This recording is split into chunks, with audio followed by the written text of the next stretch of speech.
So here we are with the on-the-air test for the Magpie Autoscan 5000, and I did find out a bit of blurb about it because there's been quite a discussion on this set. Anyway, let's see whether Mr. Chippie's out there. Tango 21, Mr. Chippie, copy. Tango 21, receiving you loud and clear. Roger, that's fine, over. Sound better today then? Well, it sounds a bit better. I wouldn't say it's the bestest sounding radio I've ever heard, over. Roger that. Coming up to the end of the lane anyway. Roger, got you at the end of the lane. So I found from Citizens Band magazine, April '83, their review on this. And for those of you who collect serial numbers, mine's 22, a bit like my age, but this one they reviewed was number 3, and I'm sure I saw that in the comments somebody got number 3, and that was deemed to be a pre-production. Right, we're now passing Ancaster service station. Roger, got you at Ancaster service station. Roger. Yeah, we had a go at doing on-the-air test yesterday, and I had to curtail it because the receiver was so distorted.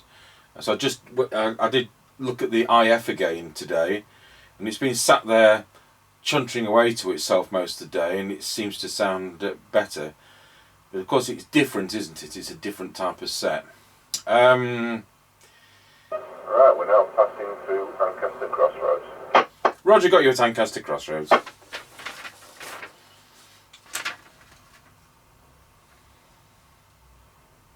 Yeah, there was something over the price. I got 149 or even 179 from somewhere, but there was an advertisement at 119. I don't know whether that was always the price. Right, we're now passing the top of the hill as we go down in towards Wilson. Over. Roger, got you at the top of the hill. Roger. I've just realised we're on an extension speaker. I'll just go on to ordinary speaker, just check we're somewhere near.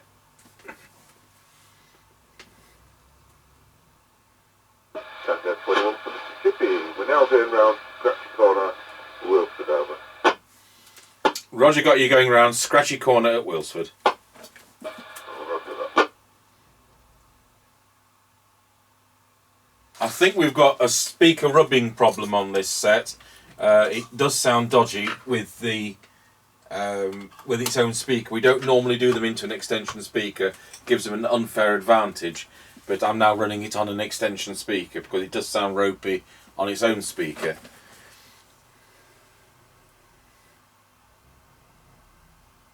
Right, we're now going over Wilford Level Crossing.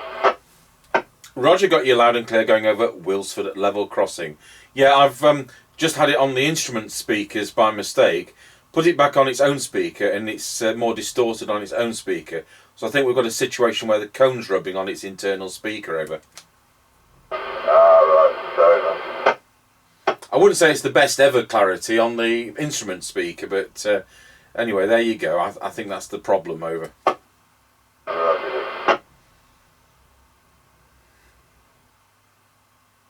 we're now passing the Kelby turn. Roger, got you at the Kelby turn. Right, we're now passing Grayley's turn, or what might become the Canal turn soon, I think. Yes, if it gets any worse. Yeah, Roger, got you at that turn, and yeah, we've had a little bit of snow, but you know, only like had half an inch, over. Yeah, that's right. Tango 21 from the Chippie. We're now going over Rossby Level Crossing now. Yeah, that's fine. Got you over Rossby Level Crossing, and that concludes the test. Thank you. Roger that, 10-10. Okay, 10-10. Okay, so there's quite a lot to say, really. So I'm having to use the instrument speaker. I didn't realise that was what the issue was when I set about thinking there's something wrong with the way the IF's set up. It doesn't have the best clarity ever. It sounds very much like a Storner phone business radio of the same era. So whether or not that's some of the ICs they use, I don't know. I'm not going to look into it technically. I'm not actually interested. but I did want to cover the Magpie Autoscan. It's because it's a very nicely laid out radio in comparison to the Far Eastern counterparts of the time. But to say it works better, and we haven't tested this for adjacent channel rejection, and that's something we will start doing in the future as soon as the weather picks up a bit, and I'm going in a rather cold workshop. But we've bought a second synthesized signal generator, so we can do that on test bench 4A.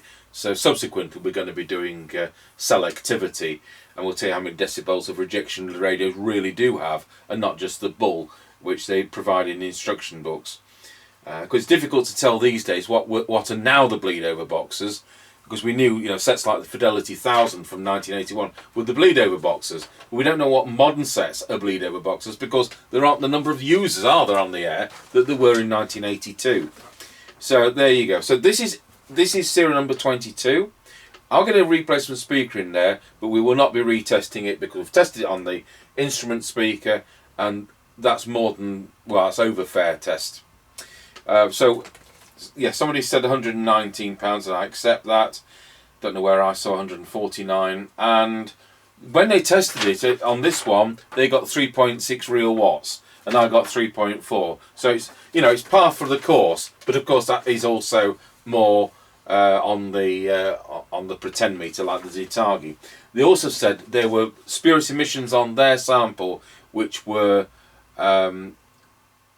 actually so high that it would actually be illegal. But they said, well, it is a pre-production prototype.